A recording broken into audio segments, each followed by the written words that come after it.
ఒక్కసారి ఎమ్మెల్యే మాజిద్ హుస్సేన్ ఆయన ఏం మాట్లాడాడు ఒక్కసారి ఆయన మాటల్లో విందాం. దీని తర్వాత మా ప్రతినిధితో మాట్లాడి డీటెయిల్ గా తెలుసుకునే ప్రయత్నం చేద్దాం.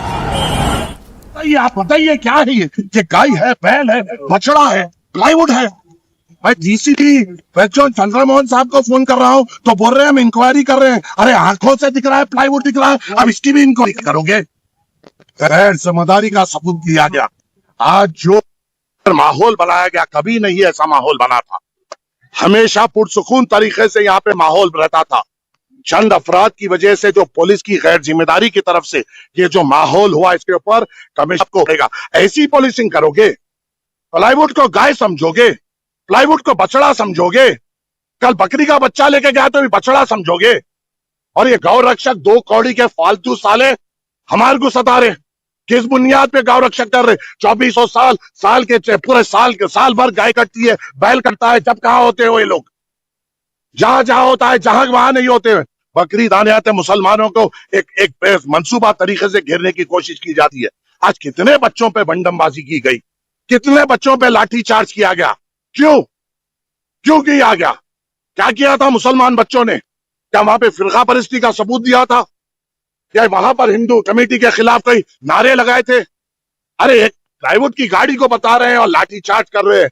हम इमीडिएट मुतालबा करते हैं, ये जो भी पुलिस वाले इसमें जिम्मेदार है इमीडिएटली तौर पे सस्पेंड हो। और सीआई आसिफ नगर तो गैर जिम्मेदार सीआई है, हमेशा उसके निगरानी में गैर जिम्मेदारी काम हो रहा है और कम्युनल टेंशन उसकी निगरानी में बढ़ रहा है। उसको तो फौरी तौर पे यहाँ से बर्खास्त करना चाहिए। बताइए। ఎమ్మెల్యే మాజిద్ హుస్సేన్ మాట్లాడుతూ మత విధ్వంసానికి కారకులు పోలీసులే, సదరు సీఏ వల్లే ఇవంతా జరిగింది అంటూ ఆయన చెప్పుకొచ్చే ప్రయత్నం చేస్తున్నాడు. కానీ ఒక మాబ్ని, ఒక గుంపుని తీసుకొని అక్కడికి వెళ్ళిన వ్యక్తి ఎవరు? ఆ లారీలో కూర్చొని ఆ లారీని అక్కడి నుంచి తీసుకెళ్లే ప్రయత్నం చేసిన వ్యక్తి ఎవరు? ఆ లారీ పైన ఎంతమంది నిల్చొని ఉన్నారు? ఆ లారీకి పక్కన ఎంతమంది నిల్చున్నారు? ఎంత డేంజరస్ సిచ్యువేషన్లో ఉన్నారు? ఆ లారీ వెళ్ళే విజువల్ని రికార్డ్ చేసిన వాళ్ళందరూ ఫోన్స్ యూజ్ చేస్తున్నారు. వాళ్ళందరూ ఒక్కరు కూడా హెల్మెట్ ధరించలేదు. అసలు వాస్తవానికి ఏం జరిగింది? ఎందుకు ఎమ్మెల్యే అక్కడికి చేరుకున్నారు? పోలీసులు ఈ అల్లరి మూకలను చెదరగొట్టే ప్రయత్నం ఎందుకు చేశారు? 2 వర్గాలుగా ఉన్న వ్యక్తులు ఎవరు? వీళ్ళందరి గురించి డీటెయిల్గా తెలుసుకునే ప్రయత్నం చేద్దాం. ఇటు మా ప్రతినిధి మధు అందుబాటులో ఉన్నారు. మధుతో మాట్లాడి తెలుసుకునే ప్రయత్నం చేద్దాం. మధు, చెప్పండి, అసలు ఈ అల్లరి మూకలు ఎవరు? 2 గ్రూపులు అక్కడ ఉన్నాయంటూ చెప్పుకొస్తున్నారు. ఆ 2 గ్రూపులు ఎవరు? అండ్ ఎమ్మెల్యే ఎందుకు అక్కడికి వెళ్ళారు? ఎగ్జాక్ట్లీ గత కొంతకాలంగా కొంచెం కాంట్రవర్షియల్ ఇష్యూస్ లో మాజిద్ హుస్సేన్ ఎంటర్ అవుతా ఉన్నారు. మనం చూసాం గతంలో అనేక ఇష్యూస్ లో అగ్రెషన్ తో రోడ్డు పైకి వస్తారు, అటాక్ చేస్తారు ఆయన మనుషులంతా కూడా. గతంలో కాంగ్రెస్ పార్టీకి సంబంధించినటువంటి ఒక నాయకుడి పైన కూడా ఇదే అటాక్ చేశారు డైరెక్ట్ గా వారి పైన. ఇప్పుడు మెహదీపట్నంలో జరిగినటువంటి ఇన్సిడెంట్ కాస్త ఉద్రిక్తతకు దారితీస్తా ఉంది. దానికి రీజన్ ఏంటంటే గోవులను అక్రమంగా తరలిస్తున్నారు అక్కడ నుంచి అనేటువంటిది. కొంతమంది గోరక్షకులు అక్కడికి వెళ్ళి అడ్డుకునే ప్రయత్నం చేశారు. ఈ విషయం తెలిసిన వెంటనే అక్కడికి చేరుకొని టీం అంతా కూడా వాళ్ళందరినీ భయభ్రాంతులకు గురి చేశారు, వారిపైన దాడి చేశారు. ఆ వాహనాన్ని అక్కడి నుంచి సేఫ్ గా తరలించే ప్రయత్నం చేశారు. దాంట్లో ప్లైవుడ్ తీసుకెళ్తున్న లారీ అని చెప్తుంటే దాన్ని అడ్డుకోవాల్సినటువంటి అవసరం ఏముంది అనేటువంటి క్వశ్చన్ మాజిద్ హుస్సేన్ చేస్తా ఉన్నారు. కాదు, అక్రమంగా గోవులను తరలిస్తున్నారనేది గోరక్షకులు చెప్తా ఉన్నారు. కానీ అక్కడ జరిగినటువంటి ఇన్సిడెంట్ చూస్తే అక్రమంగా గోవులను తరలిస్తుంటే వాటిని సేఫ్ గా అక్కడి నుంచి తరలించే ప్రయత్నంలో భాగంగా మాజిద్ హుస్సేన్ తన అనుచరులతో అక్కడికి చేరుకున్నారు అనేటువంటిది చాలా స్పష్టంగా వీడియోలో కనిపిస్తా ఉంది. వీడియోలో వందల సంఖ్యలో గుంపుగా ఒక మాబ్ గా అక్కడికి చేరుకున్నటువంటి పరిస్థితి. ఇది మొదటిసారి కాదు. మాజిద్ హుస్సేన్ కాస్త ఆయన చర్యలన్నీ కూడా కాంట్రవర్షియల్ గానే ఉంటున్నాయి. గతంలో కూడా ఇట్లాంటి అటాక్ చేశారు, ఇట్లాంటి అగ్రెషన్ చేశారు ప్రభుత్వ అధికారుల పైన. ఇప్పుడు హైడ్రా అక్రమ నిర్మాణాలు కోస్తున్న సందర్భంలో కూడా అక్కడికి వెళ్ళి హల్చల్ చేశారు.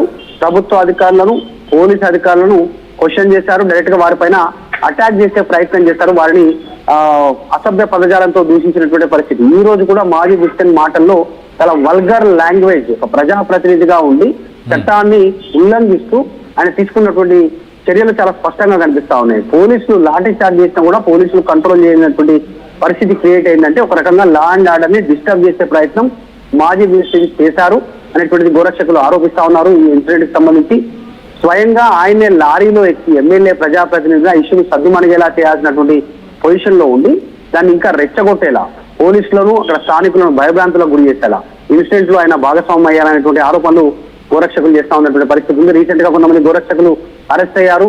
అనేక మార్గాల ద్వారా అనేక వాహనాల్లో గోవులను తరలించి కబేలకు తీసుకెళ్లి వధిస్తా ఉన్నారు.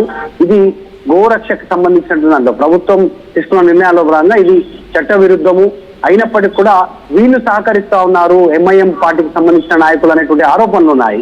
సో ఈ సిచ్యువేషన్ లో మాజీ దిశను అక్కడికి చేరుకోవడం అనేటువంటిది ఆరోపణలు పెద్ద ఎత్తున వినిపిస్తా ఉన్నాయి. దీనికి సంబంధించి వాళ్ళు స్లోగన్స్ ఇచ్చారు. చూసాం రెండు వర్గాలు, ఒకటి గోరక్షకులు, ఒకటి ఎంఐఎం పార్టీ సపోర్టర్స్, మాజీ దుష్టానికి సంబంధించిన సపోర్టర్స్ అక్కడికి రావడం అనేటువంటిది కాస్త ఆందోళన కలిగిస్తా ఉన్నటువంటి సిచ్యువేషన్ కనిపిస్తా ఉంది. నడి రోడ్డు పైనే ఒక హంగామా, ఒక హల్చల్ క్రియేట్ అయినటువంటి పరిస్థితి, ఒక కర్ఫ్యూ వాతావరణం క్రియేట్ అయినటువంటి సిచ్యువేషన్ కనిపిస్తా ఉంది. ఇట్లాంటి సిచ్యువేషన్ ఇంకా కొనసాగితే ఫ్యూచర్ లో ఇది ఉద్రిక్తతకు దారి తీసేటువంటి సిచ్యువేషన్ అయితే కనిపిస్తా ఉంది. కళ్యాణ్, దీనిపైన పోలీసులు ఇంటర్ఫీర్ కావాలి, కేసు నమోదు చేయాలి. అసలు ప్రజాప్రతినిధిగా ఉండాల్సినటువంటి వ్యక్తి ఆ స్పాట్కి వెళ్ళి ఈ రకంగా బిహేవియర్ సంబంధించినటువంటి అంశం పైన పోలీసులు చర్య తీసుకోవాలనేటువంటి డిమాండ్ వస్తా ఉంది గోరక్షకుల నుంచి. చూడాలి దీనిపైన ప్రభుత్వం ఎట్లా రెస్పాండ్ అవుతుందా.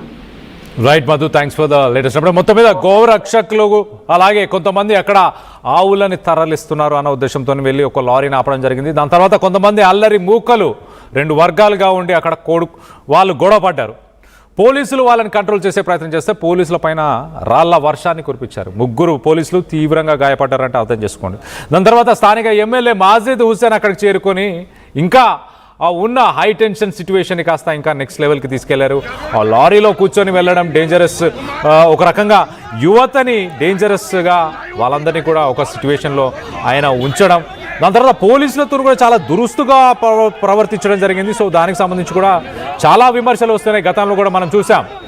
ఈ సదరు ఎమ్మెల్యే మాజిద్ హుస్సేన్, ఈ ఎమ్మెల్యే గతంలో హైడ్రాకి సంబంధించిన అధికారుల పైన కూడా విరుచుకుపడడం, అసభ్య పదజల యూజ్ చేయడం, పదజలం ఇలాంటివి గతంలో కూడా చేశాడు. వీళ్ళపైన కఠిన చర్యలు తీసుకోవాలి అంటూ కూడా విమర్శలు వస్తున్నాయి.